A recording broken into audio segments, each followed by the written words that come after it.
June 15 வரலாற்றில் இன்று. உலக சுகாதார நிறுவனம் முதியோரை பாதுகாக்கும் உணர்வை ஏற்படுத்தும் விதமாக ஜூன் 15 உலக முதியோர் அவமதிப்பு விழிப்புணர்வு நாளாக அனுசரிக்கப்படுகிறது. 1629ஆம் ஆண்டில் ஆங்கிலேய நாடாளுமன்றம் கலைக்கப்பட்டது. 1667இல் முதலாவது குருதி பரிமாற்றம் டாக்டர் ஜூன் பெப்டிஸ்ட் டெனிஸால் மேற்கொள்ளப்பட்டது. 1844 சார்லஸ் குட்இயர் ரப்பர் வல்கனையாக்கல் செய்ததற்கான காப்புரிமையை பெற்றார்.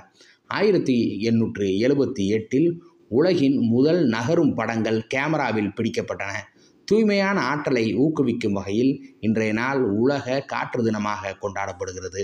1954இல் ஐரோப்பிய கால்பந்தாட்ட சங்கங்களின் ஒன்றியம் அமைக்கப்பட்டது. தந்தையர்கள் சமூகத்திற்கு அவர்கள் அளித்த ஆதரவையும் பங்களிப்பையும் பாராட்டும் பொருட்டு இந்நாள் உலக தந்தையர் தினமாக கொண்டாடப்படுகிறது. 2005இல் தகவல் அறியும் உரிமை சட்டம் இயற்றப்பட்டது. 2012இல் நயகரா நீர்வீழ்ச்சியின் மீது கயிற்றின் மேல் நடந்த முதல் நபர் என்ற சாதனையை படைத்தார் நிக் வெலாண்டோ. 2020ஆம் ஆண்டில் திருநங்கைகளுக்கு பணியிடத்தில் பாகுபாடு இல்லை என அமெரிக்க உச்சநீதிமன்றம் தீர்ப்பளித்தது.